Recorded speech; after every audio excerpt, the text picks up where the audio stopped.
All right. We're going to have people still trickling in. And Allie with her DJing with Taylor Swift. Seems like we have some fans in our chat. I am going to share my screen here as we dive into that. But Allie, will you give me access to do so? Do what? Share my screen. Oh, yeah. I can do that. Thanks. So today, like I said, we're going to go into our focus today is going to be conflict negotiation. So I think it's important for me to say that it's conflict negotiation, not conflict resolution, as I think most of us have probably been in a conflict of some sort that doesn't come to a really buttoned up, beautiful bow on top resolution. So we're recognizing this is negotiation and kind of navigating conflict rather than coming to a conflict resolution. So that's our content for today's self-reflection. Before we dive into that, I just wanted to kind of ask, I think I mentioned this at the end of last semester, but in this virtual space, recruitment is looking really different for us. So I wanted to just ask if any of you have been doing anything to tell people about CLA, what has been working? Or how have you been kind of getting the word out about Cook Leadership?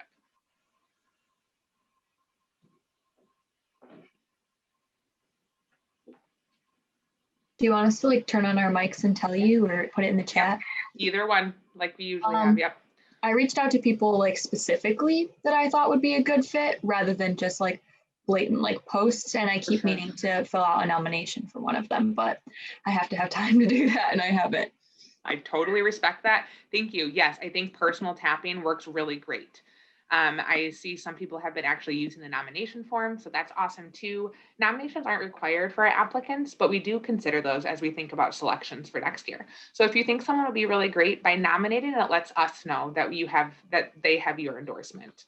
I also see some people have been plugging in the organizations they're a part of. Camila has noted that she's actually spoken in her class about CLA. Those are all excellent ways to be recruiting. Thank you. Those are things that I used to do. Well, actually, I did join Senate last night, but organizations are meeting less. And so the organizations that I used to have kind of a guest host at, it's hard to do this year. So you all spreading that information is certainly helpful. So then one other follow-up that I want to ask is there anything else that we can provide to you all in this final week of applications that can help you feel like you can recruit for us easier? I know we've shared a flyer and a video, but is there anything kind of that works for the organizations that you're a part of that we have not provided yet?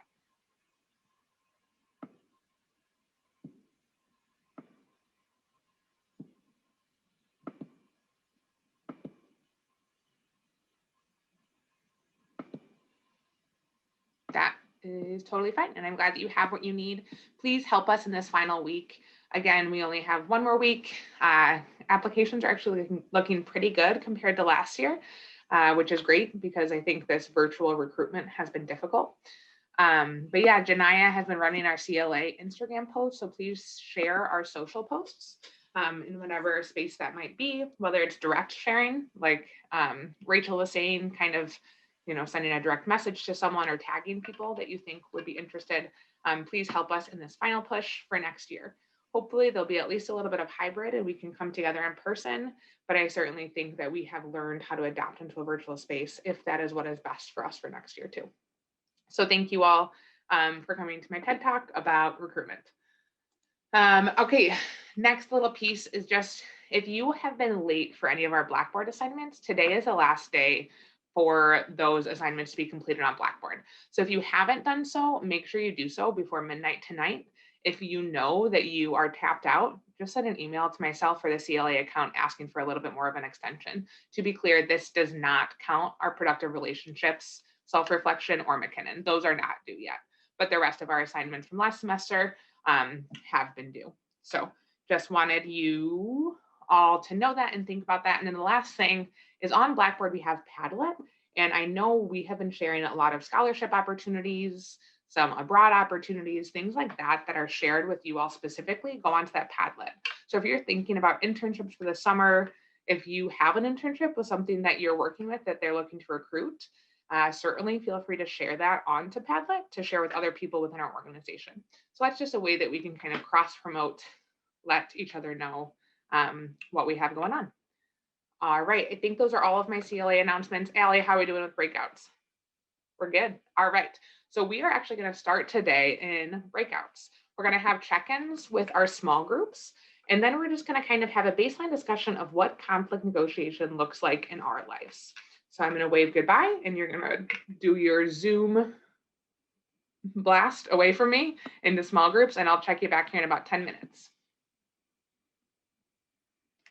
Hello, and welcome back to the large group. It looks like we're still waiting on one group to come back.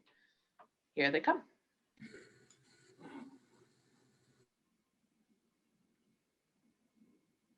All right, I hope that having a little bit of small group time to kind of check in our conflict negotiation brain space was a good way to start today in a little bit of a different way than our typical starting in large group presentations. So like I said, that is going to be the focus of today, and recognizing that conflict looks really different based on the situations we're in. This is a really great kind of next step after our productive relationships self-reflection, that this is going to be really about those interpersonal conflicts, whatever they may be. So we're actually going to go now into a little bit of time that I'm going to ask you all to just do some self-reflection. So we're going to spend about 10 minutes here. And so we will not be doing any chatting. If you do have any questions with the prompts that I lead you through, certainly feel free. I will ask you to use the chat rather than unmuting yourself, just so that you don't break concentration of others. But so if you have not already, I am going to put into the chat here the conflict management assessment, which I hope you have done already. And sorry, let me make sure I send it to everybody. So I just put into the chat a link that gets you to the conflict management style assessment. So I want to note a couple things before we go into this reflection. First, just like all of these inventories, like these are not labels. This is not who you are. This is not everything that you are. This is just a tool as we reflect on kind of how we naturally are showing up into conflict. So please don't think of this as label, and certainly do not label others based on what their management styles are, what their conflict management styles are. This is just, again, a tool to kind of intentionally think about how we and others that we work with show up in conflict. And again, once you take the assessment, the style that is your dominant style is just what comes most naturally. It does not mean that you cannot engage in these other conflict management styles. And yes, these are goofy little cartoon animals, but I do think it's a good way to reflect. So as we go into this next piece, I'm going to ask for a couple prompts. So one, we did ask that you took this already, but I know that weeks are busy. So if you have not already, use this time to actually take the assessment.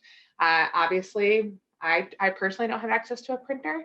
I use an Excel doc to put all of my answers down, write it down. It's just a quick series of questions followed by some math. So however you want to do that, the first step is to actually take the assessment. So I put it into the chat. Spend this time now to take the assessment. Then we have a series of reflection pieces. And so from now until 1:30, I'm just going to leave this slide up and allow you all to go through this reflection. Pull out your Gallup strengths if you have not already, and actually write down what your top 5 are. Then I want you to just be intentionally thinking about a time that you have had experienced conflict and how your conflict management style and your Gallup strengths show up, or you can leverage them in future or past conflict. So again, if you have questions during this reflection time, certainly feel free to send me a private chat and I can give you additional prompts.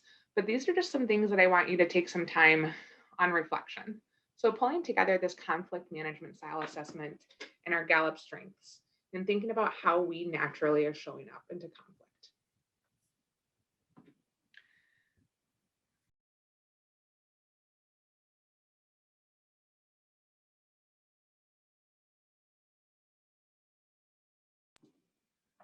All right, just want to let you all know we're about halfway through this reflection time. So we still have about 5 minutes as you think about your Gallup strengths, how they show up in conflict, and how they relate to the conflict, your dominant conflict management style. If you haven't already, try to think about a specific time in your past that you did navigate conflict and think about what showed up during that.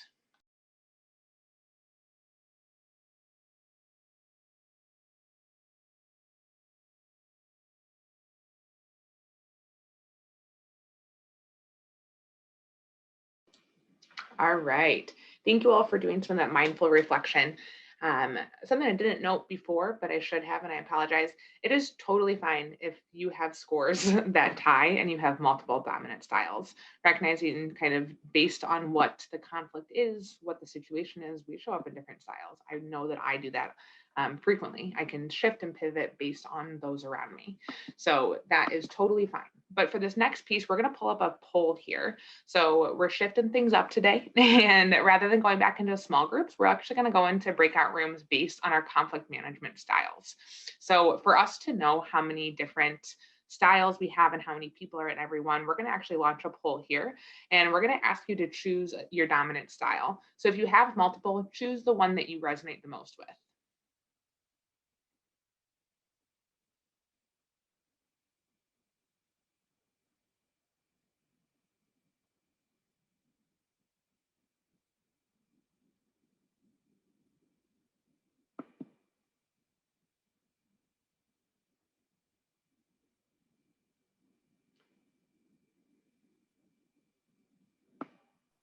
All right, I think we're just waiting for a couple more to respond with which of their conflict management styles they resonate the most with.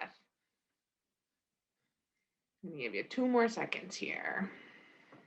All right, we're gonna close that down. So what we're gonna do next here is shift again into, so remember we did this after, I think, was it after the Eva Feldman Wheelhouse talk where we get to kind of choose your own adventure? So we're going to launch breakout rooms here in a minute that are going to be based on conflict management style. So I'm not going to launch those yet so that Allie can do a little sorting and get those ready to rock. But just as you select your management style, again, just choose one. If you have multiple, then choose the one that you are most interested in talking to others who have that same conflict management style. Be mindful of how many people are already in the group. There will be multiple groups for every style. So if there's one group that has 10 and one group that has 2 people in it, maybe join the 2-person group so that we can make sure to have as even groups as possible. And then after we come back into large group, we will be doing some reporting back. So don't feel like you're on the spot when that happens, but just be prepared. So I'm going to ask you all to take a quick screenshot of this or a photo of this, whatever tool you're on, as this is not something that I can share once you are in your groups. So these are just some prompts, but certainly take the conversation wherever it goes naturally for your group. You will be in the group of people that share the conflict management style that you have selected. So I hope that you can find some commonalities and just be able to have a conversation about how you all show up in conflict. Allie, I think we're ready to go live. So on your Zoom toolbar, you should see join breakout room. So you'll have to click that and then select one of the options for your conflict management style. Again, you have to click at your, on your Zoom toolbar, join breakout room. I'm not seeing people joining them right now. Allie, they're live, right? It should be. I don't have the option to join a breakout room on my Let me check the settings really quick. Hold on. All right, thank you all. We figure this out together. Okay, so try it now. Okay, so again, click on your Zoom toolbar and hit join breakout room. There we go. Being mindful of how many people are already in it. So we don't have a group of 20 and a group of 2, though I think that would also make for a good conversation.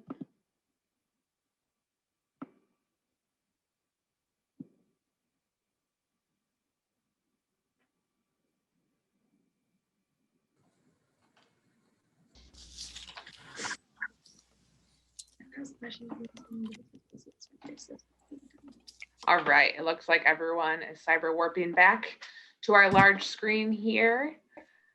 All right, well, I was going to share you all the poll results, but because you had access to breakout rooms, I think you all got a pretty good feel that we have people in all of these conflict management styles.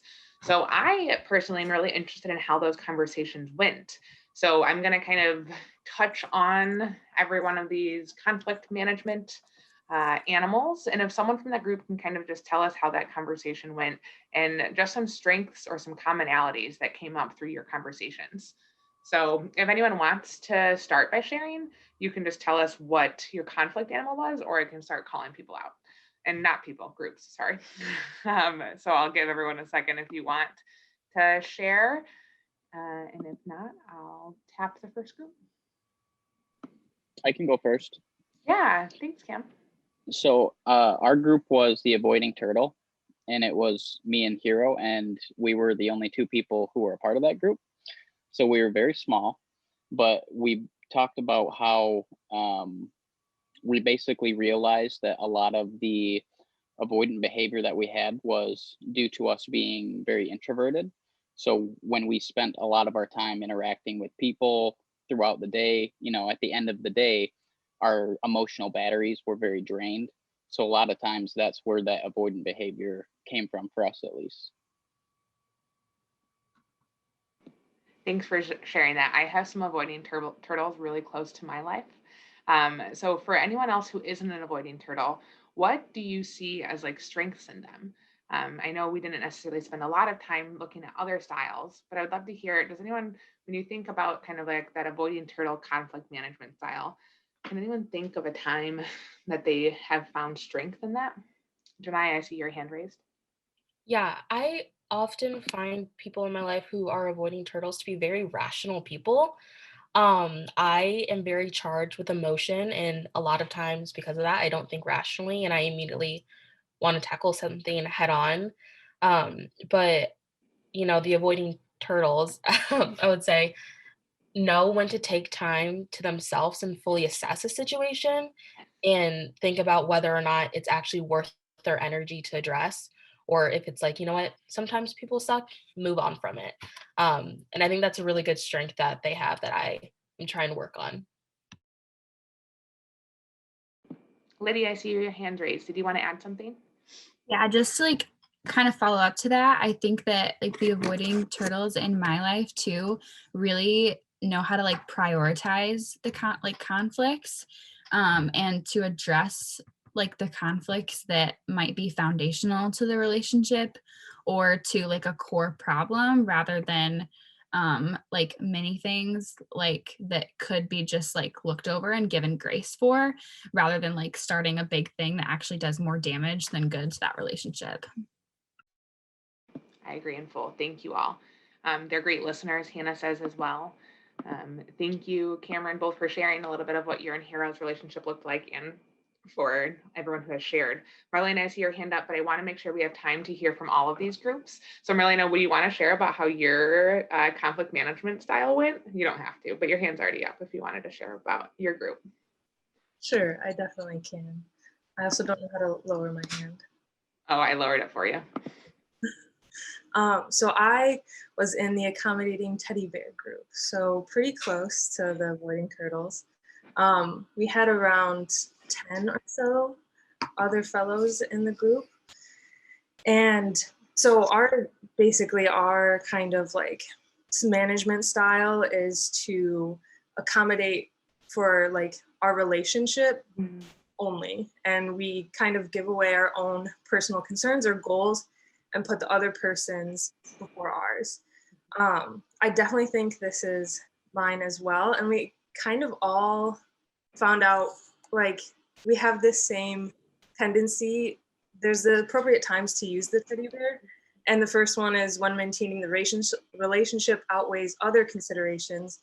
And we all said that we kind of had a hard time determining when that is and if a relationship, like if the outcome would even be more beneficial to solve the conflict and actually introduce your own concerns rather than just being passive and letting it go. Like, are you actually improving your relationship or are you just maintaining that current level of give and take, kind of?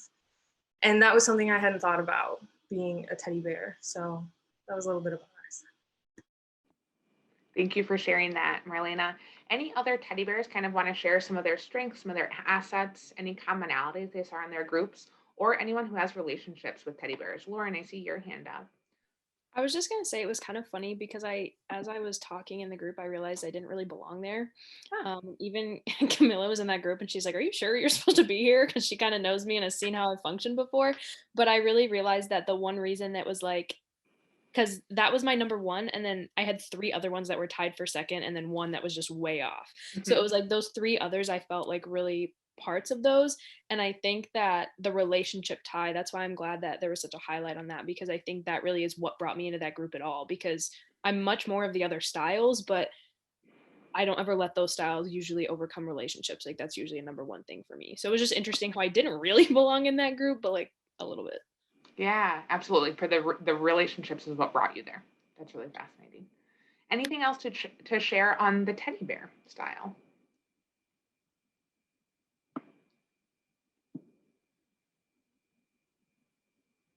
All right. I certainly, again, I am someone who's a little bit more firm in my conflict styles. And so those teddy bears and prioritizing that relationship, I think there are times that I could do damage, and the teddy bears don't allow that to happen. So I know I appreciate that through my relationships with others. All right. So we haven't heard from sharks, owls, or foxes yet. Anyone from those groups want to share kind of commonalities, assets, weaknesses that they talked about in their group?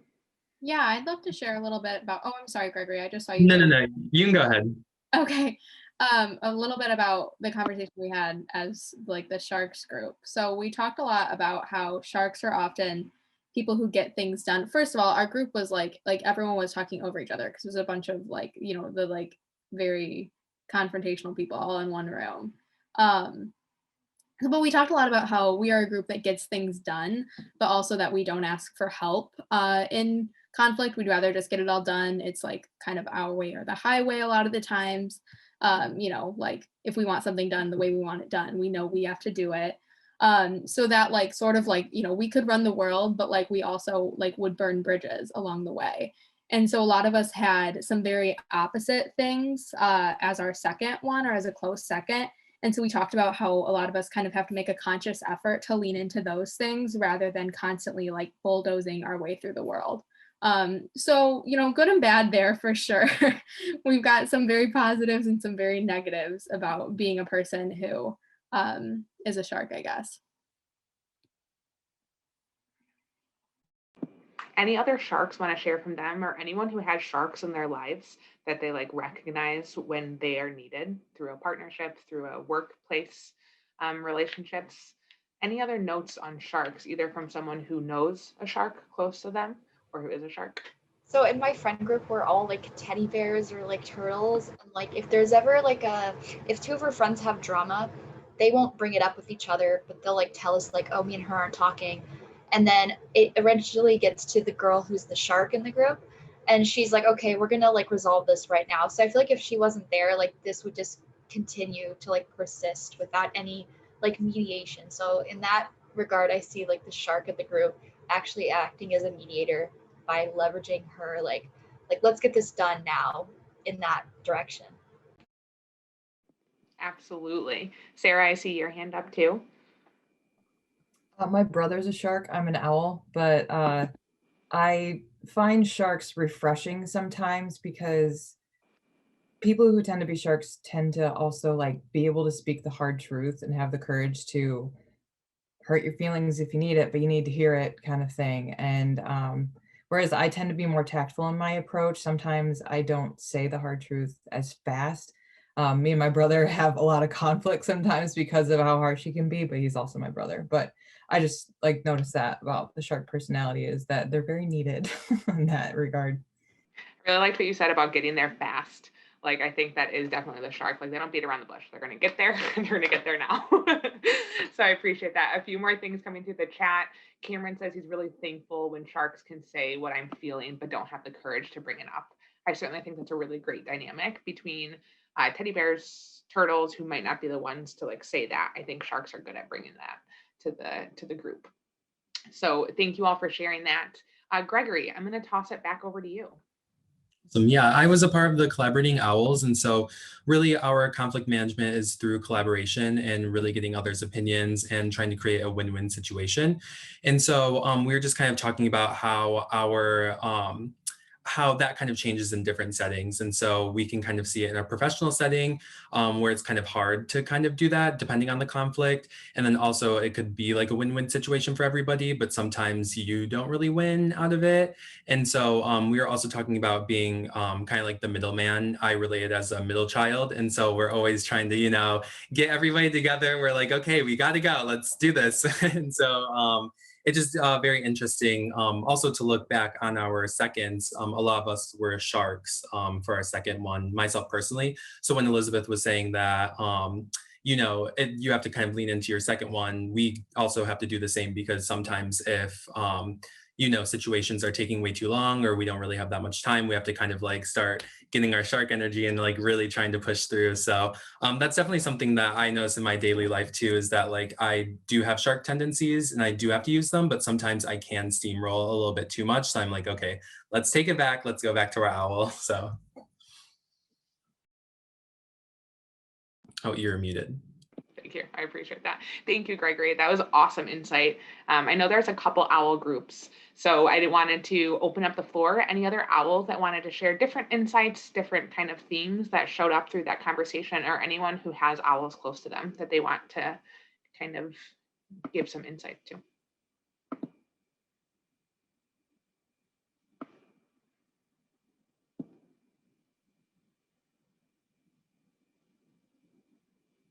Well, I will say I am an owl, and I find myself recognizing the others around me and their strengths. So I know my partner in life, he is probably more of a turtle. And the number of times that I will bring something up and just want to keep talking about it, that he's like, this isn't a big deal. Like, why are we still talking about this? That I appreciate so much, because it takes away from just living life and like living in the moment. He brings me back to that, as well as some of the sharks in my life that are just like, nope, let's finish it now. We're not going to talk about it again. We're done. Let's go. So I appreciate my other conflict managements in my owl, as that is where my strengths lie. Restorative is my number one strength. I love fixing problems. And so that is where I spend my time. All right. So I believe that we have not yet heard from foxes. Is that correct?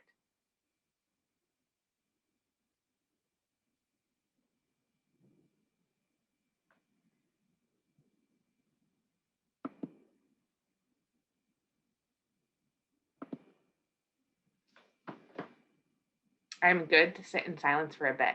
But Let me just break the ice here. Thanks. So, yeah, so our group was compromising Fox, and we had about 8 people, 8 to 10.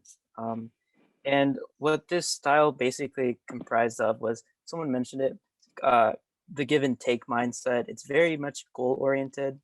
We're willing to sacrifice some of our goals just to be able to persuade others from also kind of sacrificing some of their own.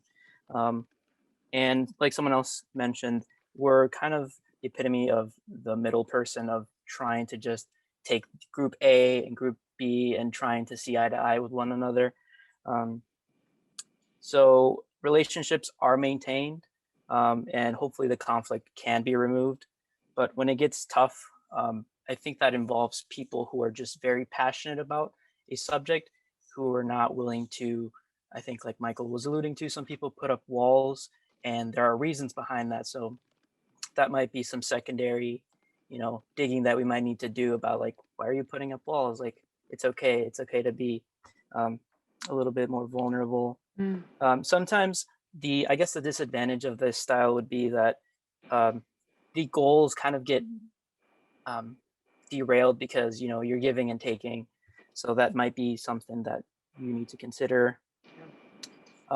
One of the things that we talked about as just in general was that positivity and being inclusive were kind of the prominent styles from the Strengths Finder, and also the mindset that you come into it as being this kind of middle person to mediate a conversation.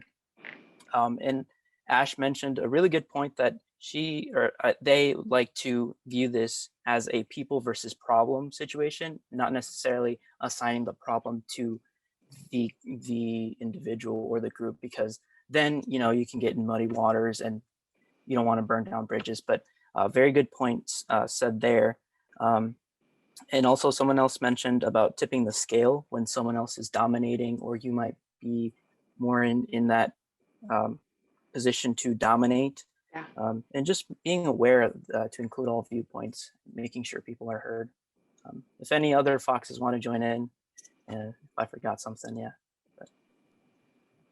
Yeah, I think you got all of it. I didn't even realize, like when the collaborating owls were talking, I realized just how similar we are with them as well. I didn't fully read through the sheet when I was looking at my own styles, but once they started talking, I was really surprised at how similar those styles can be. Yes, I think all of these have overlap, right? And I certainly think most of us can recognize kind of situations that we step into different management styles. Again, this isn't like we don't live our life in one place, but we know based on the relationships we're in, based on the conflict, honestly, like, is it worth me spending all this time on this? Or is this something that I need to just like accept my turtle and like let this go because it's not worth my energy, or accept my shark and like take it straight on. So I certainly think that I just think it's a great reflection tool as we start thinking about conflict management. And this is something that we all face all the time. And so knowing who we are and what comes naturally to us, but also as we think about who we may be in conflict with or who we are solving a conflict with, you know, if we're focusing on a problem, to know what others are bringing to the table. So thank you all for engaging in this. We now have a representative from the Office of Student Conflict Resolution. Kaylin is joining us today. So I will kind of pass the torch off over to her and allow her to introduce herself real quick. Again, she has been working with our lead fellows, as many of our campus partners do, and has been a great resource to us as we have built this day, and she will be with us through the end at 4. So Kaylin, I'm going to toss the mic and the screen over to you. Let me know what you need from me Zoom-wise, and I'm excited to have you kind of bring in Oscar's perspective in conflict negotiation. Everyone, please welcome Kaylin. Hey everybody, just a heads up, if you see me kind of like looking off to the right, I have 2 monitors so I can like watch you guys and then also see all my presenter notes and stuff. So that's what I'm doing, just so you're not like, oh god, this girl does not want to be here. I'm very excited actually for this. I did a presentation with some of the Cook Leadership Academy people last Friday, and it was phenomenal, and I really appreciate the engagement and the perspectives that you guys bring, so I can't wait to see where this conversation goes. My name is Kaylin. Once again, I use she, her pronouns. I am the graduate assistant for alcohol and other drug services, but then I am also an intern for the Office of Student Conduct and Conflict Resolution, so I kind of get I guess a lot of different perspectives when it comes to working with students and kind of conflict resolution. My job is having difficult conversations and sometimes really awkward ones. So I'm very excited to share with you guys kind of whatever I can. If you guys have any questions at any point, just pop in. I keep things pretty informal, so don't be afraid to interrupt. I'd rather address something on the spot than like way at the end when our brains are on different tracks. So I'm going to share my screen with you guys, and we'll get going. Also, shout out to my CSAL people I see that are in here. I didn't expect that I'd have classmates watching me, so this kind of ups the ante a little bit. So we're here to talk about conflict management, and the first thing I want to talk about is the importance of conflict management and not conflict resolution, because as much as it may suck, you're not always going to reach a resolution, and that's just the fact of the matter. So this is just about how do you manage conflict, how do you approach it, and how do you find some sort of end goal. It might not be coming to a resolution, it just might be coming to an understanding. It might simply just being expressing your viewpoint so somebody else can hear and so you can listen to what somebody else's perspective is, but there might not actually be any solution to that. So that's why I want to note that important difference, that it's not just conflict, it's not conflict resolution, it's conflict management. And just so you guys know, I'm not great with the chat because I share my screen. So I'm hoping Grace will be able to help me out when she's available. Oh, Carl sent a chat. Thanks, Carl, for the support. But if you guys put something in the chat, just give it a few seconds because I might need to wait for Grace to let me know because it's hard for me to see. I'm still here via audio, so I'll let you know if things come in. Okay, perfect. Thank you. Yes.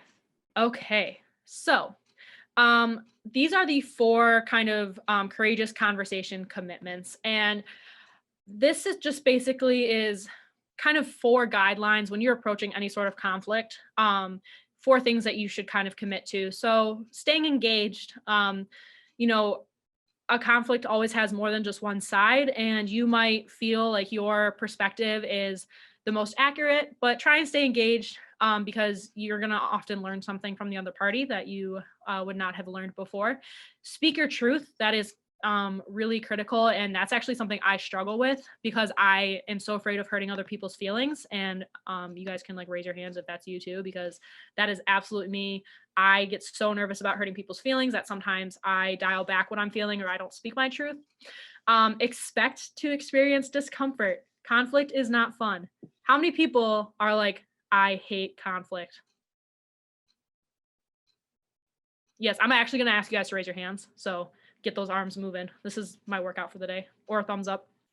So yeah, conflict makes me so uncomfortable. And guys, I want to level with you. I am trained in conflict management and I still don't like it. Nobody enjoys it, but I'm here to help make that process a little bit easier for you. So expect to experience discomfort. Discomfort means that you're challenging yourself, and that's a good thing. That's why we talk about brave spaces versus safe spaces. Brave spaces are spaces where you are supposed to come with your full self and present those ideas and perspectives that might be challenged, that might not be the same as everybody else's. Discomfort means that you are speaking your truth and that you are being challenged and that you're taking that challenge to heart. And then expect and accept a lack of closure. So like I said, resolution is not always the option. That, conflicts can be ongoing. So just be okay if, you don't come to an end all be all decision at the end of a conflict conversation. But I'd like to hear some people's perspectives. If anybody wants to share, like which of these 4 commitments do you think you strive in? And then maybe which of these 4 commitments do you struggle with or might want to work more on? I can go. Oh, Thank you, Hannah. Oh, sorry, JP. no, go ahead. I think something we talked about in our group, I was an owl. And something we had talked about in our group that kind of resonates here is where I think we struggle is expect and accept a lack of closure. Just because we always want to like come to a solution so everyone's happy. So I definitely think that's probably an area that we definitely struggle in. And then we probably thrive more in the engagement part, I would say, just from kind of what our conversations were like, just because a lot of us were like the listener, the realtor, the achiever of like our Gallup strengths kind of thing. So I definitely think thrive in engagement and absolutely hate lack of closure. Yes, absolutely. And Lauren also added in the chat that seeing lack of closure, you sometimes see that as a failure. That does not mean that you did not handle the process well. There's just always so many different factors that play into conflict that you just can't address at the same time. And some people, you're just not going to see eye to eye with everybody. And that's okay. It's okay to be different and have those challenges. And I want to challenge everybody to kind of reflect. We are going to do some partner practice stuff later. And I want everybody to just kind of reflect on that and know that it's okay to sit in that discomfort and it's okay to walk away, because a lack of closure means that there's more room for that conversation to grow. So look at it as a positive. Megan said that she has trouble experiencing discomfort, anxiety, and conflict, which makes it hard to stay engaged. So it's very tempting to withdraw. I am absolutely like that. When I took that animal conflict thing for the first time, I got is it the avoiding turtle? That's the right word. Yeah. Avoiding turtle. I used to hate conflict so much that I would just, okay, yep. Yeah, you're right. You're right. I'm wrong. It's my fault. Like, whatever. And just like, okay, we're just done. We're not gonna have that conversation because it makes me uncomfortable, makes it very tempting to withdraw. That discomfort is actually what pushed me to get into this position, because I was like, I know that I'm gonna have to deal with conflict, that I'm not gonna like everybody I come across. So I need to get used to being okay with that. And that's why I ended up falling in love with this job. So absolutely, as I said before, it is okay to be uncomfortable. That is normal. I don't think I've met a single person, maybe besides my sister, who likes conflict. I don't know anybody really who likes conflict or tries to cause any. Again, besides my sister. but she's a middle child, and that's what she says. It's like, that's just what she says is the cause. So I don't know. Does anybody else like want to share really quick what they think they strive in or what they want to work on? So I got the teddy bear, and I think something I struggle with is speaking my truth because I like to put others' needs before mine typically. So if I feel like I might hurt them by saying like how I'm feeling or something of that sort, then I feel like I have to like dial back my emotions. There's been times in my life where I bring up an issue that happened and they're like, that doesn't sound like an issue, because I make it seem like a non-issue by dialing it down so much. Yeah, absolutely, Ashley. And I can absolutely empathize with that. So just remember, speak your truth, because as much as it's important for you to have these commitments, it's also important for that other person to have these commitments, to allow you to, to be engaged and listen to your truths and then speak their own. And I think that that's sometimes what's difficult, because conflict management is a very much a learned skill. It's something that takes practice and trial and error, and everybody's at different levels when it comes to understanding how to deal with conflict. And so that can be difficult with someone. If you are with someone who might not have had a lot of conflict in their life, they don't know how to talk about it. And so you sometimes have these different experiences because people are just in different places when it comes to conflict management and maybe resolution. So absolutely, Ashley, and just hold true to those. And, you guys are getting this training, you have these skills, so don't be afraid to pass these skills on. I have had conversations with people when I'm in conflict with them, I praise them for saying something, using I statements, or I tell them, thank you so much for sharing. Like that's going to help us get to the bottom of this, is, because you shared this and you brought this to my attention. You guys will have these skills now, so hopefully you can pass them along. Thank you for sharing. Sorry, I'm talking fast. I know I'm talking a little bit fast. I just got out of a presentation that was an hour long, and nobody had their screens on. And so I'm really happy to see everybody's faces and stuff. So I'm just I was really excited about this. So, okay. I want to talk about intersectionality really quick. There is a definition on here, but I would like somebody else to kind of explain intersectionality. If you were to talk to someone who might not have a lot of experience in intersectionality or exposure, would anybody like to offer up kind of how you would explain it to somebody else?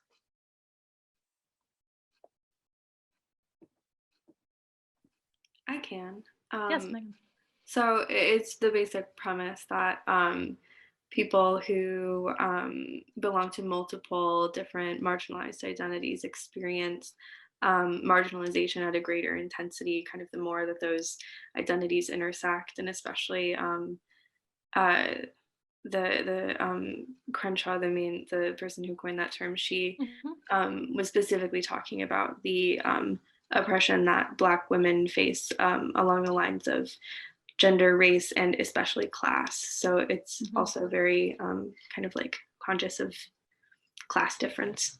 Yeah, absolutely, Megan. And, thank you for pulling in Kimberly Crenshaw. I'm impressed that you have that background. That's really cool.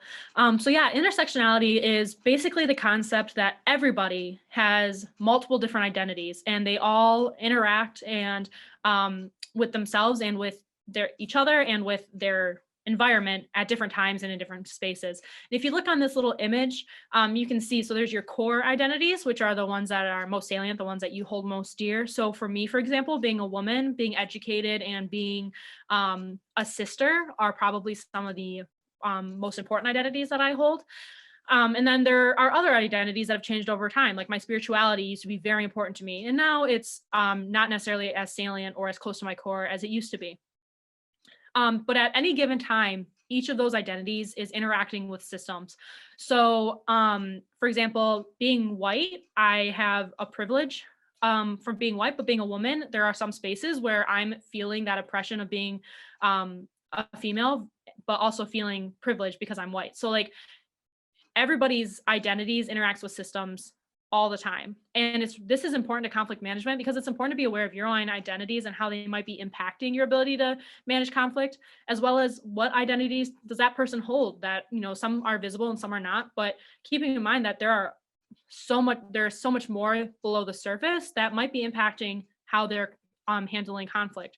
So keeping that in mind, if you're having a conversation with someone, for example, I'm 23 years old, so I'm in my mid 20s. If I'm having a conversation with someone who's, you know, in high school trying to manage a conflict, that might be a little bit more difficult because they might feel perhaps less educated than me. They might feel like I'm a superior. They might feel kind of like they're a kid and, you know, they are being punished or something like that.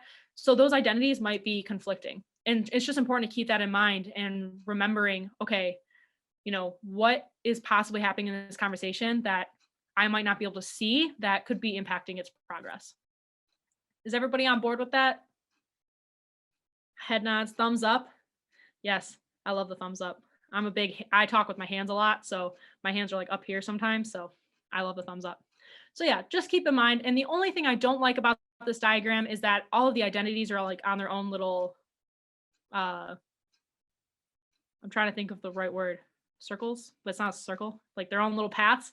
That's really not the case. Like all of your identities interact with each other. They're not just like existing in their own spaces. They all interact with each other. So being, you know, a white educated woman in college will be very different than being a white educated woman in my professional world. So they're always interacting and they all play off of each other. Good? Am I getting 2 thumbs up? Yes. Thank you. Okay, good. Like I said, the last presentation I had, nobody had screens on. And so I was just sitting there the whole time like, I don't like, what is anybody like even listening? Okay. Did you guys get time to look at the handout about the difference between discussion, debate, and dialogue? Perfect. Okay, so then I don't have to talk so much. Can somebody explain what the difference between discussion, debate, and dialogue is? Or some of the differences that you noticed?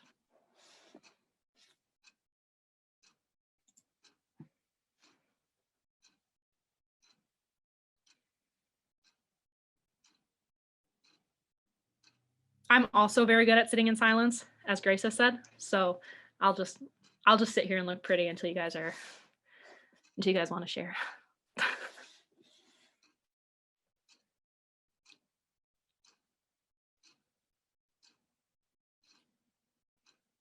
I would say that in a discussion, that's usually just when like, you know, more than one person is just like talking about their own perspectives, their truth, their opinions, lived experiences, whatever may have you. In a debate, that is when 2 or more people are trying to win an argument, and it's less about having a collaborative dialogue, which I'll get into later, but it's more about emphasizing your side and trying to win someone over rather than trying to hear what someone else is saying, so you can also expand your understanding of a topic.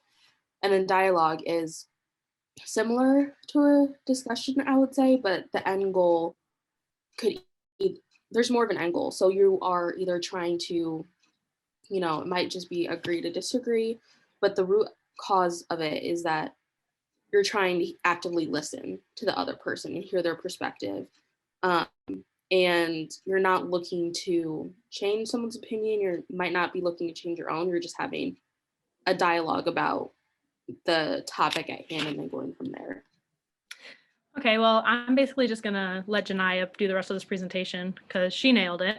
Absolutely. So discussion is very similar to a dialogue, but a discussion is very one-sided. It's a discussion is you trying to just get your own opinions out and your own perspectives. You know, whether or not you listen to somebody else's is kind of irrelevant. You're just trying to get your perspectives out. A debate is more about winning or losing, like trying to prove which perspective is right. And then a dialogue is very much like just trying to expand your knowledge. You might not change your perspective. You know, other people might not change their perspective, but that's not the point. The point is to hear other perspectives and just expand your exposure to a topic or an issue. And so Janiyah absolutely said it right. A dialogue kind of takes a discussion one step further. It's not just about you sharing what your opinion is or your perspective, but also taking the time to be engaged and listen to what others are. So again, this is important because in conflict management, it is very easy to fall into that middle category, that debate category, like, oh, I was right, you're wrong. You know, you're the one who's at fault. Like this is on your shoulders, not mine. you know, people who might have a little bit more awareness with conflict management might be in that discussion. Like they're they might be better at kind of expressing their perspectives, but there's still that barrier to, okay, what is the other person experiencing? So what I'm here today to do is try and help you guys kind of approach that dialogue category where you're not just able to speak your truth, but you're also engaged in learning what the other person has to say. So that's kind of what we're here for today. Okay, so I'm very excited for this activity. So my biggest thing is about conflict management is how important it is to be aware about your body language. This is something that I have had to work on very much because I wear my emotions on my face very obviously. And Zoom has actually made this, has actually been an advantage in this way because I can see myself while I can see everybody else. So I will just demonstrate one of my most common faces that I make in meetings. This is my face. It's very obvious and it's very much like, you've got to be kidding me. And I have had to very much work on that. So even if I'm saying, no, this is great, when my face looks like this, obviously I'm not saying this is great. So it is so important to be mindful of your body language. And this little kind of table says like body language is 65% and words are only 35%. So we're going to do a little activity here where I'm going to flip through some pictures and you guys can just shout out or you can share in the chat what this person is saying. And obviously they're pictures, so you don't actually have any verbal cues, but what are they saying based off their body language? I'm very excited for this. I'm very excited. Okay. So what is this person really saying? Are you kidding me? Yeah. I was gonna say she's very angry about something. Somebody probably used the last of her pickle jar. And I would be upset too. Oh my gosh, guys, I love how you are actually, yes, thank you so much, Kenny. And like people are actually putting like, I feel like we could put thought bubbles. Like, did you really eat that last slice of pizza? Bruh. Like that's my face, guys. That's the face that I struggle the most with is my bruh face. So how do you know that though? I mean, you're looking at this person. How are you able to tell that what they're really saying is, did you really eat the last pickle in the pickle jar? And by the way, show of hands really quick. Who likes kosher dill pickles? Who likes sweet pickles? Oh, okay. Well, whoever likes sweet pickles, we're gonna have to do some conflict management because I have some disagreements about that. Shania, dill all the way. Yes, I'm Polish, so Polish dill. I'm very specific. But how do you know what this person's saying? They're mad that you ate the last pickle in the pickle jar, but they're not saying anything. How do you know? What's going on with their body? Her eyebrows are flat. Yes, furrowed. Yep. Absolutely. What else? Her mouth and like her arms are crossed. Yeah, arms crossed, pursed lips. Absolutely. So, you know, maybe this woman is not actually, or maybe this person, I should not assume, but this person is not actually irritated. Maybe they are trying to show that they're actually interested or engaged. What are some things that they can change about their body language to make themselves look a little bit more open to conversation? Uncross her arms, like, bro, you look like you have some beef with me. Like, just uncross them. Absolutely. So, you know, there is, like I said, there's a lot to body language, but when you cross your arms, you are physically closing yourself off. You are physically creating a wall between you and that other person, and that's how it's perceived. Whereas when you uncross your arms, you open your space and you open yourself up. Same thing with like leaning forwards or leaning backwards. If you're leaning back, you're creating more space between you and that person, which makes you feel disinterested or disengaged. Whereas when you lean forward with interest, it shows that you are really there and attentive to the conversation. Absolutely relax the face. Like I said, that's so hard for me. And I also like to, I smile a lot. So like my cheeks get really sore and like, it's just as awkward for someone to like be staring at you like this. And it's like also as awkward for someone to be like staring like directly into your soul without blinking. So just be aware of your face and kind of what messages that could be crossing. Cause some people, they genuinely are not trying to show like disinterest, but that's just how their body, like that's just how they sit. And regardless of like what you're intending, that's the impact on somebody else. So being mindful of that. Okay, next person. See, this activity is so fun. What is this person saying?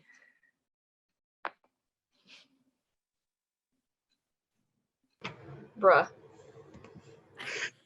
Bruh, disinterested. She's saying, did you just really match with him again on Tinder? Are you kidding me? Can this combo be over now? Worst first date ever. I was gonna say, it seems like that's the face I make when I'm being like, explain something that I know already. Mansplaining. Yeah, I was gonna avoid that word, but yeah. It's okay. I absolutely understand. I'm just like laughing because that's like, I get where you were going with that track. Let's see. Yeah, absolutely. What else? She really thought he'd be good for me. When your friend sets you up on a blind date and you're like, really? Absolutely. So again, how are you getting this message? What do you see that is telling you guys that she's like, this is the worst date ever, when they're not actually even saying anything? Eye rolling. Oh, yes, that is by far, I don't know if anybody else can like empathize with me. That is my biggest thing. Eye rolling. I live with 2 sisters. That is how we speak to each other without using words, is eye rolling. It's bad. Lack of eye contact. Janaya, same. I can't help it. It's like, it is so hard to be aware of that when it's something you're so used to. So absolutely, again, eye contact is super important. It just shows engagement, but please like blink. I've had conversations with people who literally just stare at you without blinking, and that's also uncomfortable and kind of almost invasive.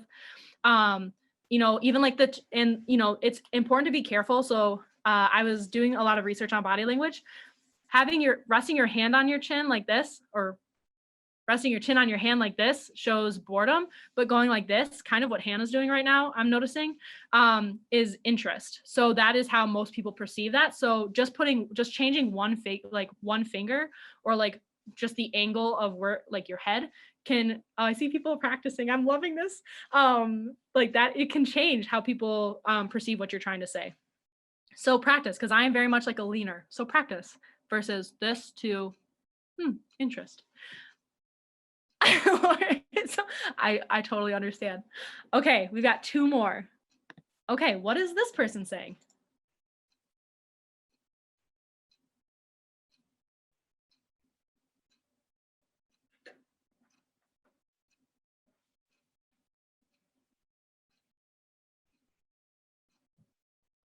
This isn't a trick question. This person isn't doing anything. Oh, there we go, Riley, right off the bat. Is engaged. Yes. Looks very like it's a positive conversation. Like there is actual dialogue going on. So what are the things that you're seeing in here? Wow, tell me more. I like that. Be careful, because wow, tell me more can come so sarcastic. Wow, yeah, tell me more. So if you guys, like, what do you guys see? Making eye contact, leaning in. She has her arms out, well, one of her hands out. She's like, oh, like kind of like inviting in, like, come inside, tell me more. Yes, I have Kenny. coffee.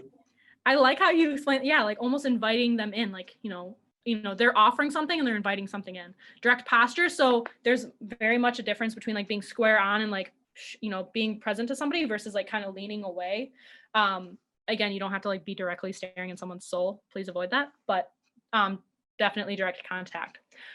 So thank you guys for participating in this activity. I think I'm throwing it to Grace. We're doing a break. And Yes. then, yeah. Kaylin, thanks for joining us for that first part. Don't worry, y'all. She's going to be back, but you all have been sitting in front of your screens for about an hour and a half now. So please stand up, turn your screens off, step away from the computer. We're going to come back at 3:05. No, that's not what I meant. Don't listen to me. I meant 2:45. I'm so sorry. 2:45. So you have 10 minutes. Please go outside. It's a little bit doom and gloom out there, but do what you need to do in order to feel re-energized to come back in.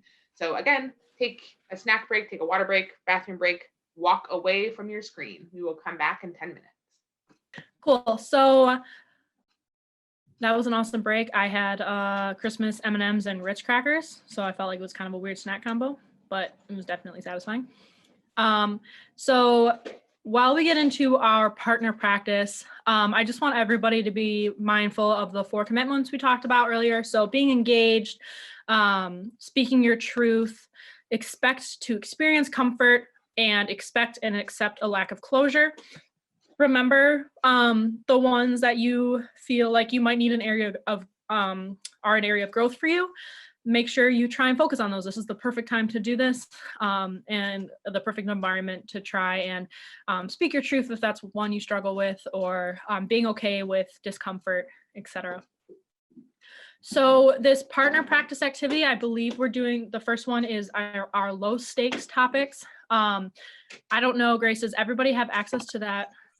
Yep, so I just put that into the chat right now. So everyone can please open up that Google Drive. That'll give you access, I believe, no, low stakes too, I suppose. And as you kind of think about where we go into these, I'm just doing a couple other manipulations to make sure Kaylin is not in one of the rooms. And then I'm going to open up groups here. You're going to go into these breakout rooms. And when you are in the breakout room, just know that we're going to come back into these conversations to have a little bit more of a difficult dialogue. So this is going to be our teaser to kind of go into some hot button, but kind of silly conversations. And then we will come back into the large group, debrief that, and then go into larger groups again. So I apologize, everyone. Give me just one moment to make sure that everyone is paired with someone.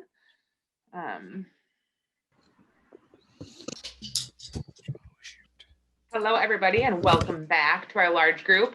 I hope those low stakes but high emotion in a lot of situations conversations went well, and you could feel a bit of yourself practicing in what maybe a higher stakes conversation could look like. Because, well, I don't know if necessarily it's important to our world. If cereal is soup, people feel strongly about it. Looks like we still have I think everyone just came back. All right. All right, Kaylin, you want to kind of talk us through a couple minutes of debriefing before we hop into more difficult conversations? Yeah, I just want to know, I just want to hear what you guys thought. Was it were you able to work on a little bit some of those commitments? Were you able to practice some of the things we've talked about, even if they were low stakes conversations? Mm-hmm. How do you? No, go ahead, Kenny, Sorry, go ahead. did I interrupt anybody? Oh, sorry, Riley. So from our conversation, everything was going pretty great, but then I saw my shark come out when we were talking about ketchup and mustard. And obviously I like ketchup. She was a mustard person. I was like, why would you do this to yourself? Like, are you a robot or something? Like, I can't compute this. And so I was like, okay, let me put myself in your shoes that are filled with mustard. Why do you like mustard? Like, what is it about mustard? And so I had her explain, but I was very bad at trying to be like, oh, okay, I see. I was like still sitting there and I was like looking at myself in my camera, see what I was doing. And I was sitting there like, interesting. So I definitely saw that I could definitely, maybe when I try to do the stay engaged part, because I think that's a problem that I have. If you don't have me, you're never gonna have me. I'll just sit there and be like, I have like 1,000 things that I need to say, and I'm just sitting here pretending I'm listening to you, but I still have like 10 jokes that I'm trying to fire out all at once. So definitely, I like what you. Okay, I'm never gonna finish this. But going back, I was looking at myself in the camera. I noticed that I wasn't doing engaging. Need to practice on it more. So thank you for that tip. And sorry, Brianna. Yeah, ketchup, mustard, still debatable. Not really, but still debatable. So Kennedy, I am so appreciative that you brought that up, because honestly, if you are ever feeling like you are losing engagement in a conversation, it's okay to say, okay, can we just like back up a little bit? Can we start from, when's the last thing you remember? It is better to just come out and admit it, because it is so obvious when you're just staring and going, Like my mom does that to me on the phone and I can totally tell she's not listening. She's just saying, That's the worst. So it's okay to admit it, like, hey, I kind of lost track, or, I'm sorry, like I got a little bit sidetracked, is it okay if we can just back up? And that just shows that you are that much more interested in what they have to say because you're willing to spend more time on it and make sure you hear everything. So Kenny, awesome. Thank you so much. Does anybody else have any quick things that they want to share?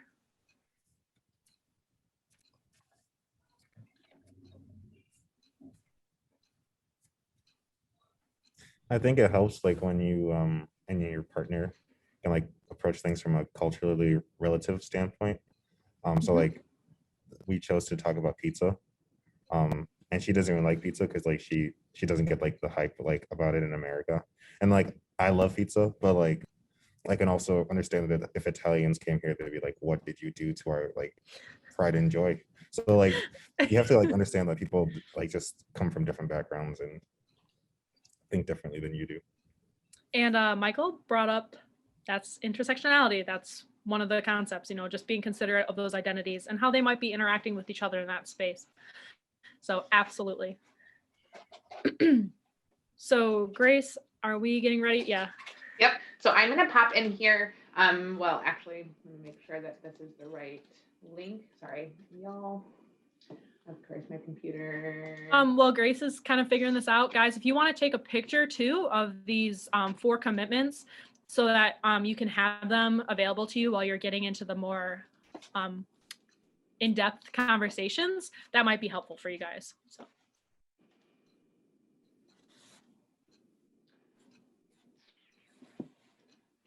All right. So I just put into the chat. Let me make sure that that works. Yes. So you should have access to this, which is difficult dialogue partner practice. So I want to set a couple ground rules up. We aren't expecting anyone to be experts on any of these matters. So choose one that you both definitely have an opinion on and want to dive into. Some of these are kind of hard conversations to have, and that is the point. So take a look at this doc, and then with your partner, it's going to be the same partner you were just with. We're going to ask for you to spend 10 minutes now. Try to choose one and to stay on that topic. If you feel like you both said the same thing and you want to choose another one, then certainly do that. But again, this is going to be 10 minutes of really actually practicing having these conversations that are a little bit more difficult to engage in.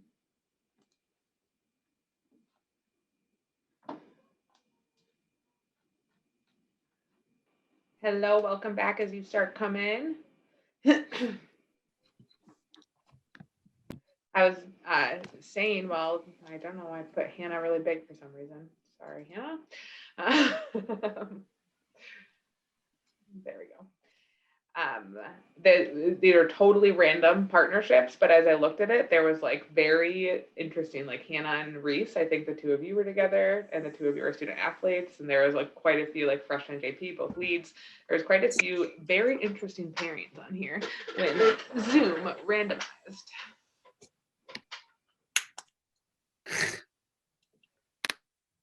All right, it looks like all of our rooms are back. Okay, everybody. Well, I'm gonna just kind of debrief you guys while Grace gets set up for our next small group activity.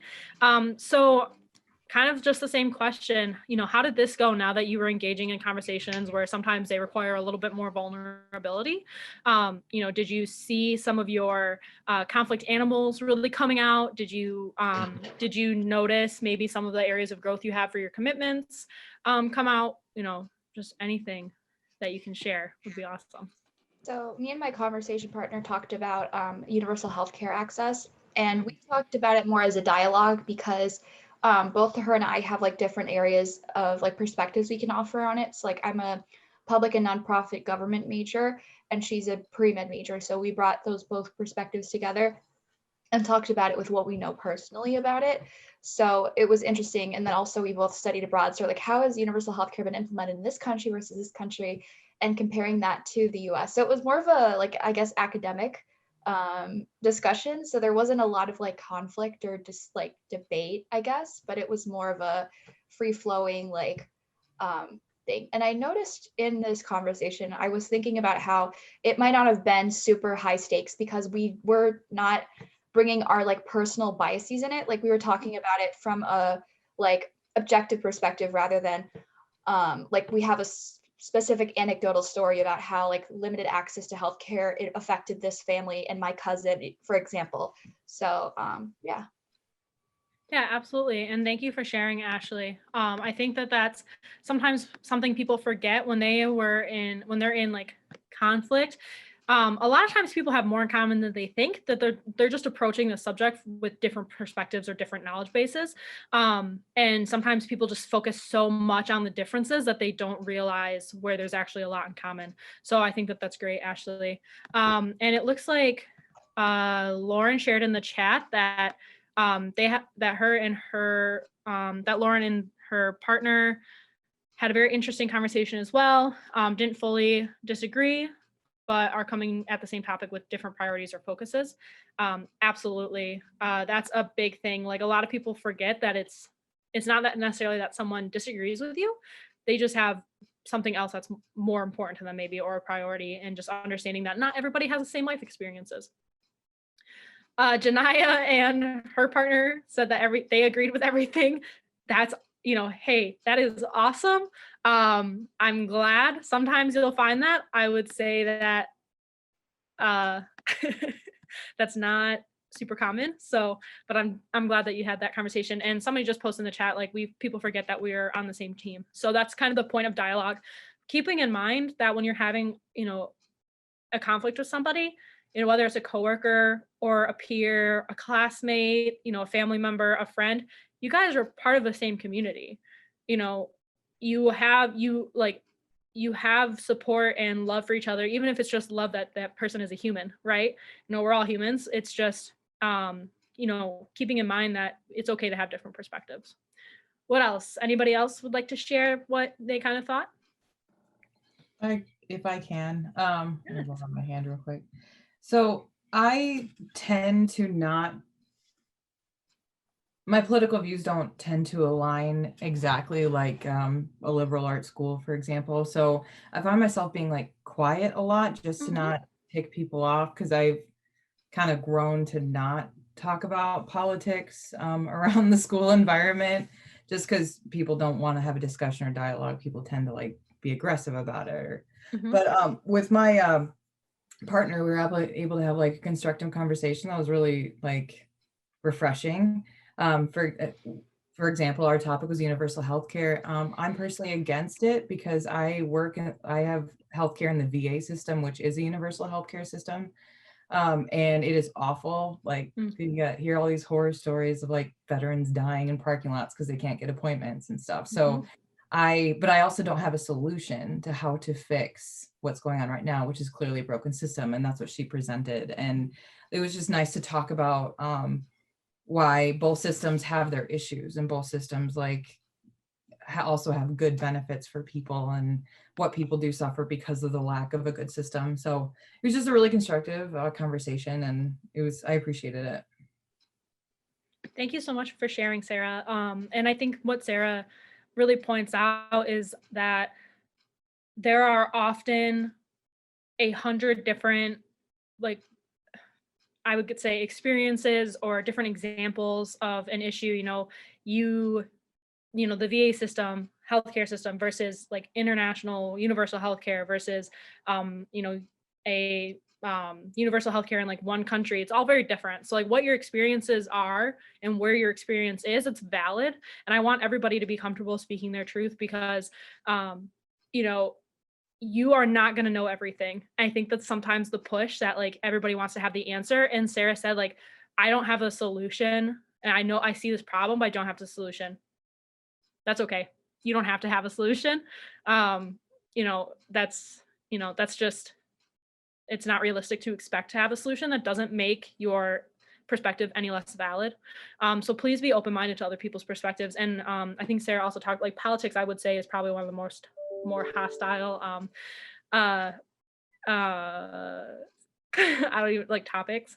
And I can say that probably everybody has that. I would say that, I don't want to speak for everybody, but in my experience, most people have at least had one experience in their life where they felt like they had to just be quiet. They just couldn't share their opinion because it would develop into this hostile thing. keep in mind that if you ever do have an opinion you want to share, as long as you use all these commitments we talked about, as long as you stay calm, you are confident, and you're open-minded, that conversation, it's very hard to react strongly and hostile towards somebody who's calm and collected and is listening to you and understanding. So just don't be afraid. Like, you have these tools, don't be afraid to use them. I don't want anybody to ever feel like they have to be quiet because they're going to avoid an issue. The issue's already there. It's just whether or not you bring attention to it. Anybody else want to share? Then I'll get off my soapbox. I'm all for empowerment. I actually had a quick question for you, if that's okay. Yes, of course. So how would you recommend navigating spaces where you're going into a conversation where everyone pretty much already has their mind made up, and the conflict at hand, I guess, resembles discomfort or goes directly against like your morals and values? How do you try to, listen and see the other side of things when it doesn't align with like the foundation of who you are as a person? Yeah, absolutely, Janaya. I wish that I could say like step 1, step 2, step 3, but it's just not that simple. It takes a lot of like self-awareness. Don't put yourself in situations where you are don't put yourself in situations where you are going to be harmed. If you feel like you are just being set up to be belittled or be oppressed in any way, it's okay to remove yourself from that space. Some conversations, some like part of conflict management is knowing when it's just not worth being a part of that conflict, if that makes sense. Sometimes you have to remove yourself. There's nothing wrong with that to protect your own self and your own sanity. But as I said before, when you're going into a situation where it's gonna be more uncomfortable than other situations, the more calmly you talk, the more the more you say, I really appreciate what you're offering to this space. Here's a perspective that I bring. It's very hard for someone to be like, well, you're wrong. And it happens sometimes. Don't get me wrong, it does happen. But if you can approach it as calmly and like as tactfully as you can, people are usually not going to react that hostile. But the end all be all, do not put yourself in a situation where you are being caused harm. That's not fair. That's not productive. And that whoever that conflict is with, they are not looking for any sort of resolution, any sort of dialogue. If they're looking to belittle you, you don't have to put yourself in that space. So please, like, for your own wellness, don't be afraid to say, nope, this is just not a conversation that I can have because I am not comfortable, I'm not safe in this space. Great question. Thank you everyone for sharing. I think I have small groups ready. If you go into a small group and you realize it's not the right one, just come back to the large group and I'll put you on the right one. Allie usually does this behind the scenes stuff, but she had an appointment she had to get to. So I'm going to open up small groups here. We are going to spend 10 minutes. So we will come back to the large group at just at 3:31, and we're going to kind of do a quick little small group debrief of this and then shift our minds into workplace conflict. So I'm going to open up breakout rooms here and we will see you back in 10 minutes.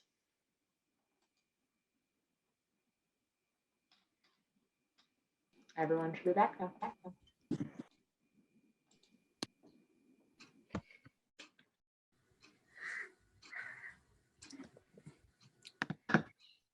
Awesome. Welcome back, everybody. Wait, can you guys all hear me? Oh yeah, okay. I just realized I couldn't remember if I put myself on mute or not. Welcome back. So I hope you guys had a good conversation in your small group. Is there like anything really pertinent that somebody's like, I really want to share this to the group of our discussion? One real quick thing, I think our group brought up a really good point, just talking about one of our group members just said that sometimes it takes, in order to be a collaborating owl, you need somebody who's also willing to negotiate and actually work with you. Mm-hmm. She referred to the other person more of a shark and all that, but we really kind of came up with, before you can even bring your negotiating styles to the table, both people need to be willing to negotiate at all. Just because somebody's not willing to negotiate doesn't mean that their negotiation style isn't meshing with yours. It simply means they're not willing to open that door to even bring up their styles at all. So that's really important to make sure both sides are willing to do that. Yeah, absolutely. I would agree with that. When it comes to conflict, there are just going to be people who don't want to engage. but anybody, there is a solution or there is some sort of way forward. It doesn't necessarily have to be a solution at that moment, but there's always a way forward with people who are willing to do so. Does not matter if your conflict styles are opposite. There's just kind of that some people just don't care, and that's okay, then move on. And then that might force you to have to deal with some internal conflict, the situation that's not being discussed or being resolved, you might have to address some internal conflict for yourself. But absolutely, thank you, Garrett. Any other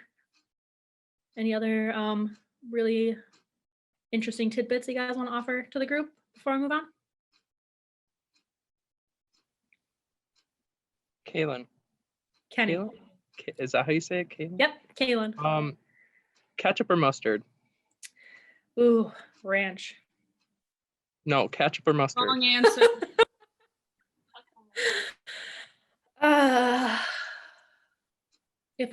Ketchup. Yeah, if I had to pick ketchup. Thank you. Because some people just agree and think mustard.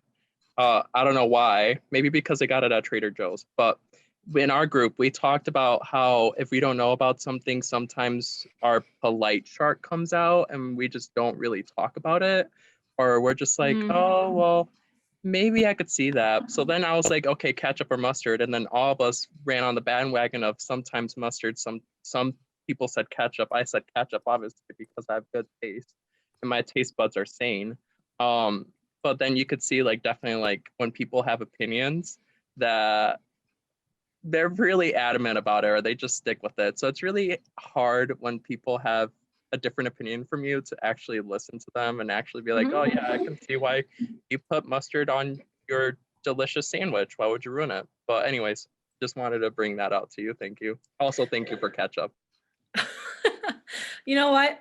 The thing is you don't have to always understand. You just have to appreciate that person has different likes than you. So you might not understand mustard. You might not understand how someone likes mustard, but you can appreciate that they have their own tastes in cuisine, and then that's it. But yeah, I actually just made deviled eggs and I put a little too much mustard in mine, and it wasn't a great experience. So I don't know. Maybe it depends on what the mustard's with. But thank you, Kenny, for the question. I also, by the way, if I really had to choose a condiment, it's ranch all the way. I'm a true Midwest girl. So we are going to talk about workplace conflict. So we're just going to take all the stuff that we apply in conflict resolution and how does it play out in the workplace? Because I understand that a lot of you are probably either in your workforce right now or you're getting ready to enter the workforce in the next couple of years. And workplace conflicts can be much different. I always say the easiest conflicts, even the most sometimes they're the most negative or impactful conflicts, but they're often they're the easiest ones are with family and friends because that they always love you. So there's you're going to engage in conflict, you're not going to agree, but that those people at the end of the day you still love each other. Whereas in a work environment that might be a little bit harder to navigate. It's about what's my role, what is this person's role. So we're going to kind of talk about that. The key point in workplace conflict is power dynamics, because you are not always going to be at the same level as everybody else. And when I say level, I just mean there is a hierarchy in workplaces. You have your department head, you have your direct supervisor, then you have the team underneath that supervisor. You might have some interns. That does not mean that those individuals are unequal, but there is different pay grades, there are different degrees, there is a hierarchy. So how do you navigate that? So the first power dynamic, there's three main ones that we're going to talk about today. The first one is colleague. So when I say colleague, I mean you. So let's just you. So you to a supervisor. So if you're in conflict with your supervisor, that can be very uncomfortable. And I was curious if anybody has any examples of being engaged in a conflict with the supervisor that they'd like to share. Did they come to some sort of resolution or not? Or did the conflict end, and how they kind of went about that?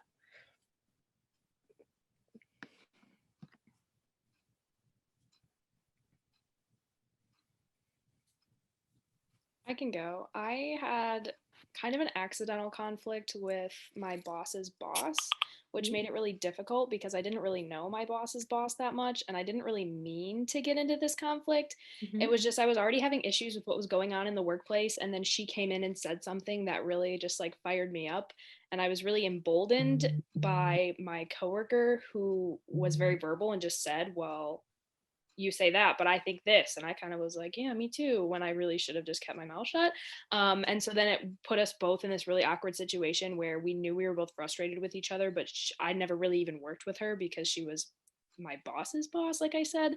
So it was just really difficult, but then we ended up kind of just emailing back and forth and working it out. And then we went on Christmas break. So we both just got some time to chill, and now it's good. Good. Lauren, I wanna ask you, why did you say that you should have just kept your mouth shut? Did the conflict affect you in some way? Like what the issue was, it impacted you in some way? It definitely did. And when I say I should have just kept my mouth shut, I don't necessarily mean overall, I just mean in that instance, because I was having this issue, but instead of going to my boss and saying, hey, I'm having this issue, I just came into work every day and complained about it. And so then when she walked in and said that to me, I was just like, I should not have said that in the moment. I should have dealt with my issue in a more productive way. Thank you, Lauren. And I'm, like anybody that shares, I'm going to challenge you because I want to make sure that it's very clear, like in these situations, you are there for a reason. Like, please don't just think that if it's your supervisor, that means that you just have to put up with whatever decisions are made. So what Lauren is saying is it's not, oh, I shouldn't have said anything at all. It's, I should have waited until I could have done it more tactfully. And I definitely agree with that, especially when you are navigating a difficult relationship like that. There are things at risk, there are those natural anxieties that are going to go through your head. Is this going to affect my job? Is this going to affect their, how they trust me as an employee? Are they going to, what are the possible consequences of this? Because some of them can be drastic. So again, I don't want you guys to feel that if you're in conflict with a supervisor, that means that you just have to deal with it. And because you are on that team, you are in that department, you're employed there for a reason. So you have something to bring to the table. And with any conflict, you should be approaching it tactfully and making sure, okay, is this the right time and place to address this? Is this something, a lot of self-awareness goes into conflict management. Am I angry about this because it actually is impacting me in a negative way or impacting somebody I know? Like, is this actually bad, or am I just like having an adverse reaction because I don't really like this person? So I just don't like, there are those people in our life, like, who you just don't really like that person. So anything they say, you don't really like. Even if they have like a totally good point, you're just like, well, it's a lot about self-awareness and making sure that, like, okay, is this something I really need to address? Is this something that I will be fine if I sleep on it? So just kind of keeping those things in mind. Thank you so much for sharing, Lauren. I really appreciate you sharing that story. I know sometimes it can be kind of awkward.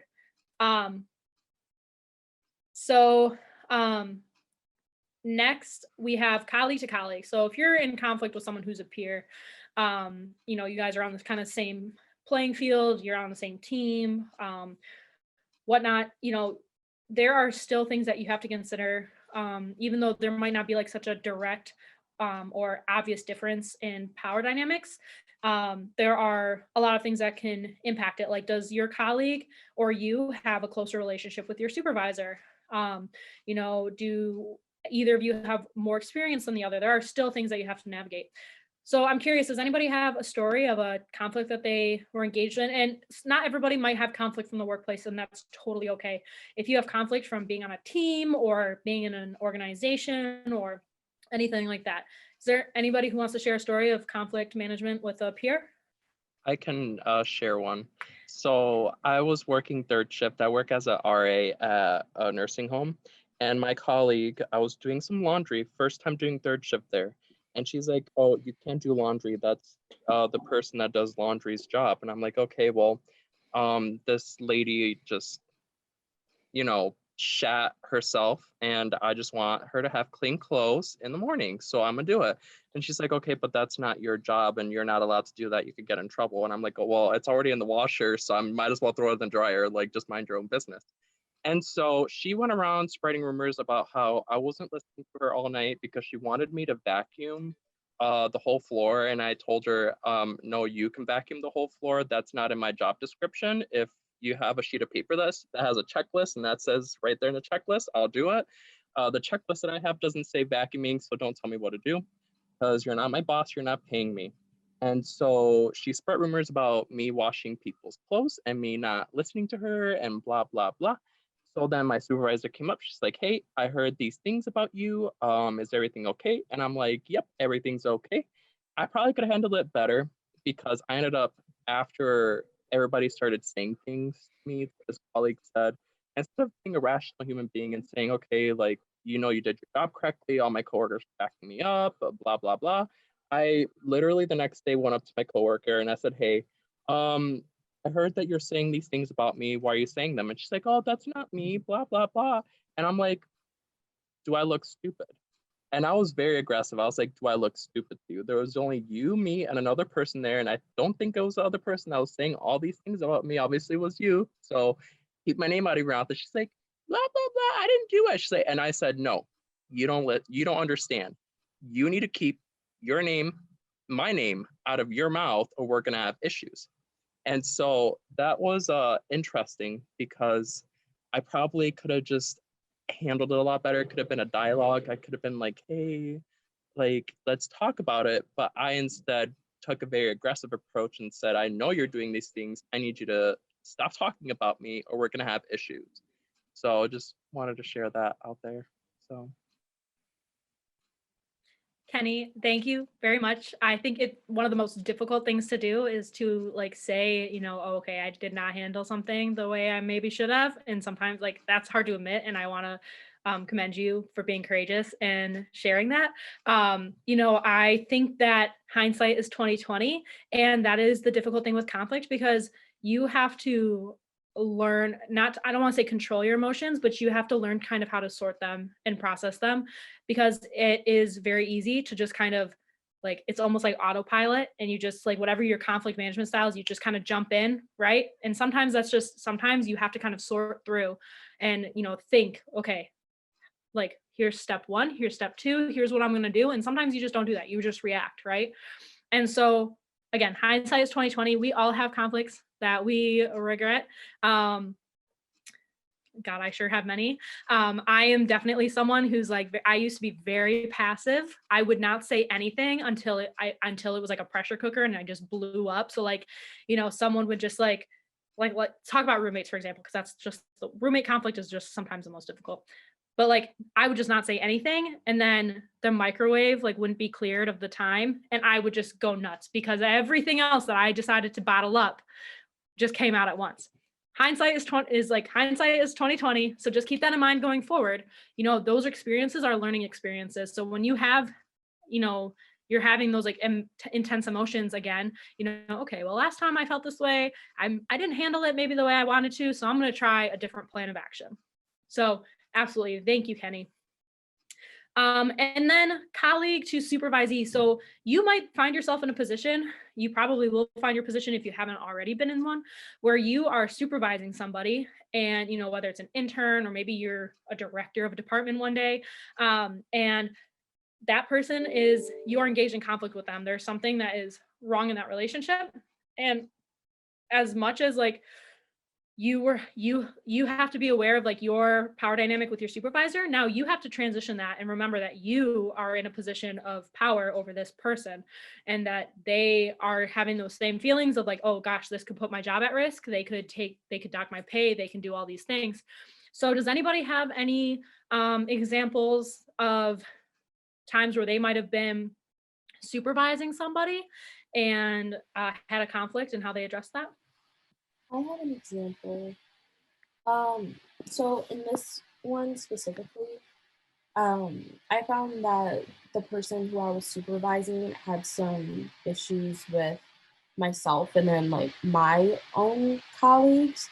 And what I found is that most of the time that they were upset, you know, they would come in really hot and then it seemed like all they needed to do was talk things out and have someone listen to them and affirm them, which was a really easy way to de-escalate the situation and just say, you know, like, yeah, I hear what you're saying. Thank you for telling me because, you know, I can't do my job if I'm not being communicated with,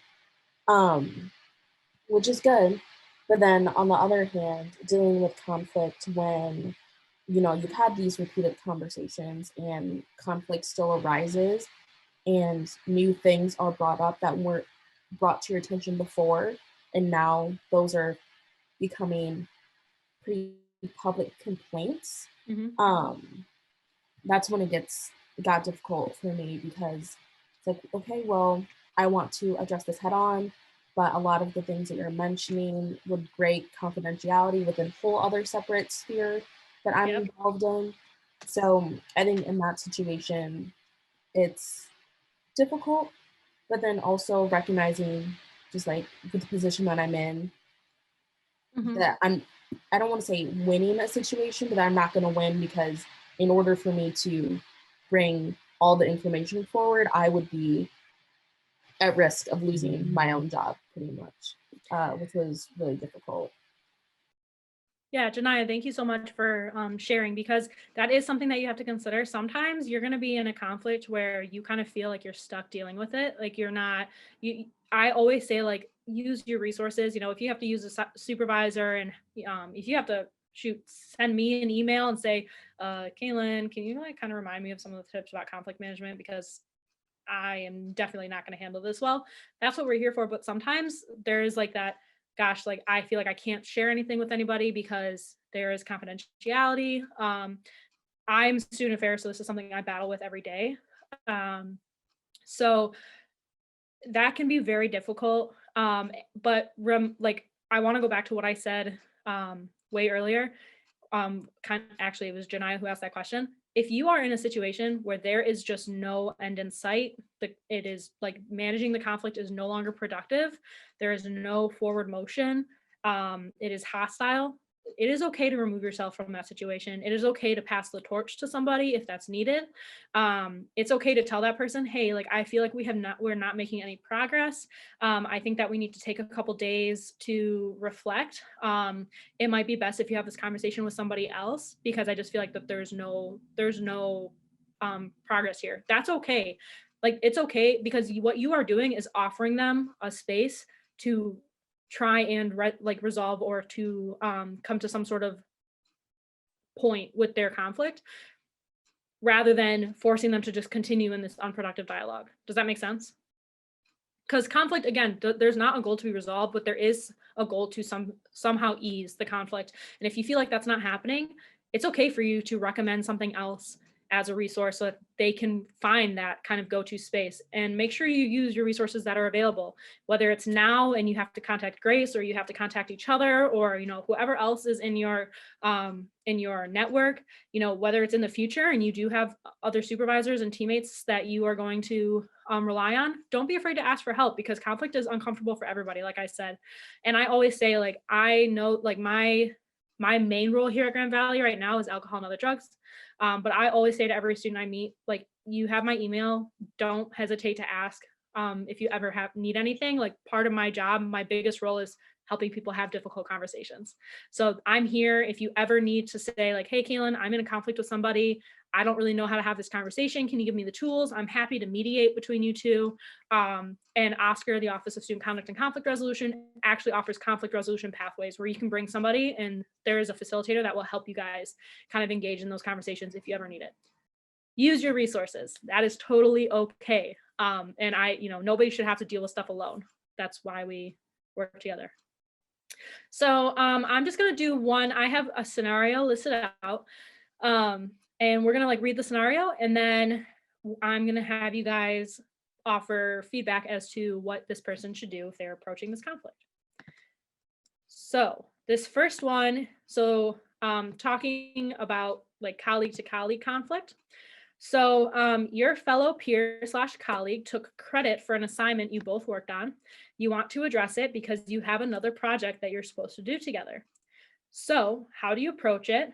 And I want you guys to consider some things like where, when, and who else is involved, because time and location and people involved is very important. So let's say you have conflict with your supervisor. I don't recommend going to their office to have that conversation, because that is their turf, and that puts them kind of insecure, they have a very secure spot where you are making yourself more vulnerable. Whereas if you're supervising somebody, having them come to your office very well kind of establishes I'm in control here, versus leveling the playing field. Time, what time of the day, You know, do you do it during the workday? Do you do it during lunch? Do you do it during like after work? You know, do you do it outside the office? All these things are very important. So how do you approach it? And what are some possible questions or points you can make? And try and be mindful in this exercise to like actually phrase them how you would in this conflict. You know, how like try and actually say like what you would say to this colleague that has taken credit for a project you both worked on. So anybody can jump in.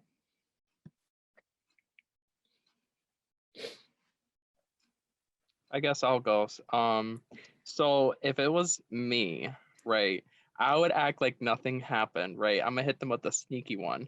Because we're working on a project, so I'll wait till we meet for our next project, you know, meeting, and I'll just be doing I'll be like, oh, hey, how's it going? Okay, we're working on our project today. We're gonna do this, do that.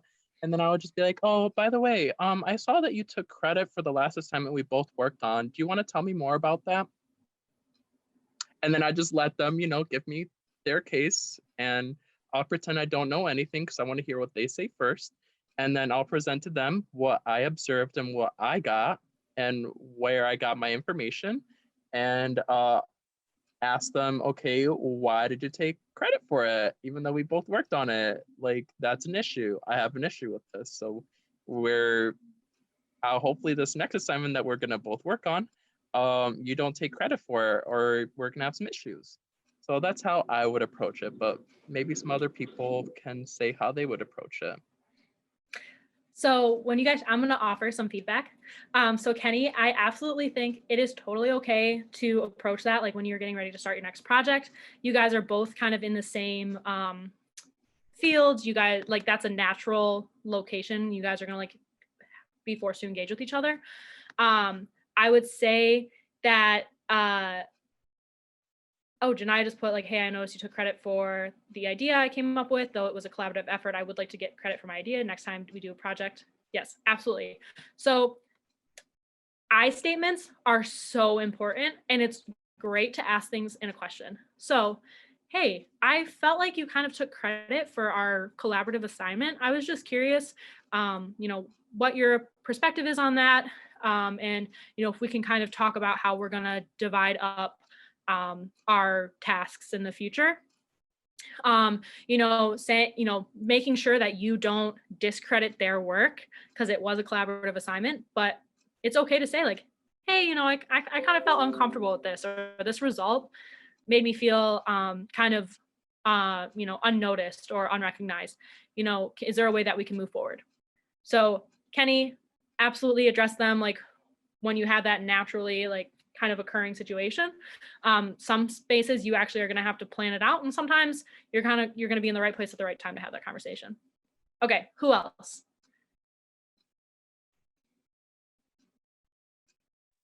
I personally believe direct negotiations is the most mature way to handle it, and almost, at least from my experience, the most effective. Not confrontational necessarily, but being direct also makes you be perceived as someone who can't be pushed around.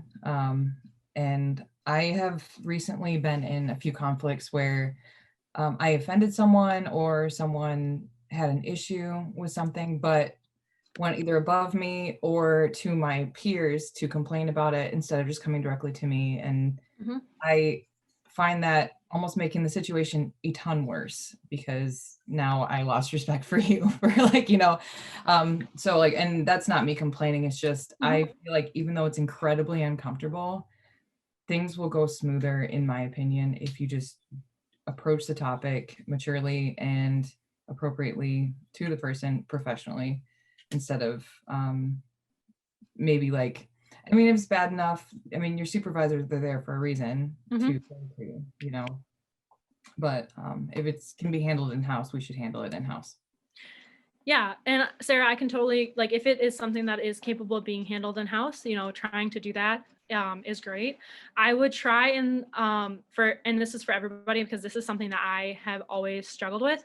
I would try and stay away from like assuming that there's a level of maturity to different types of conflict resolution styles, because everybody has different skill sets. You know, everybody, like we talked about that animal conflict activity. Everybody has different approaches to conflict, and being perceptive. If somebody feels that they have to go to your their supervisor to have a conversation about a conflict with you, thinking to yourself, like, okay, what have I maybe done, or like what is in the, like what might cause them to feel like they have to go to my supervisor rather than me, you know, because that's not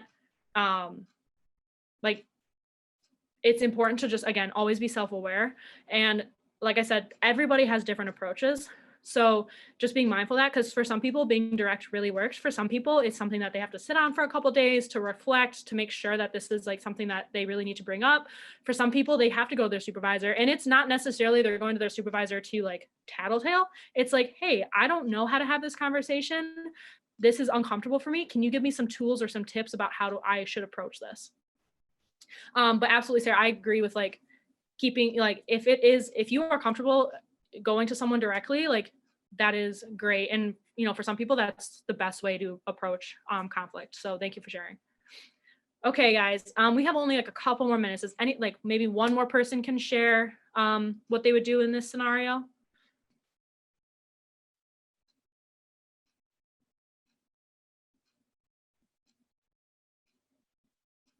We have had two people, I think, who would kind of approach it kind of like head on directly.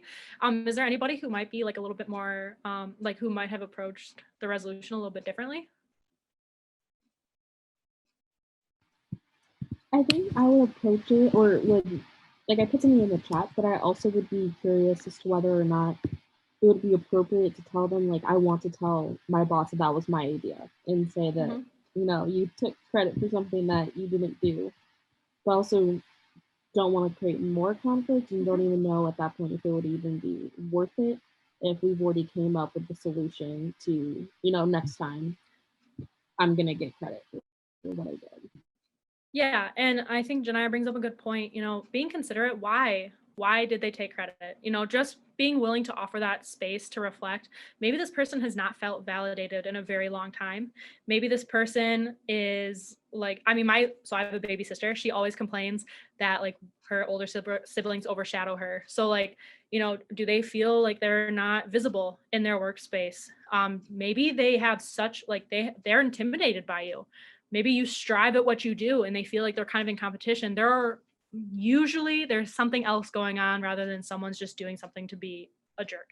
Sometimes that does happen and that is not fun, but usually there is something else kind of going on behind the scenes. And it's that, like, part of good conflict resolution is being able, before that conversation even happens, being able to mentally prepare and say, okay, like, I want to find out what is going on. Like, you don't know what goes on behind closed doors. I'm trying to find the root of the problem, because if you don't address the root of the problem, like, the conflicts are going to keep rising.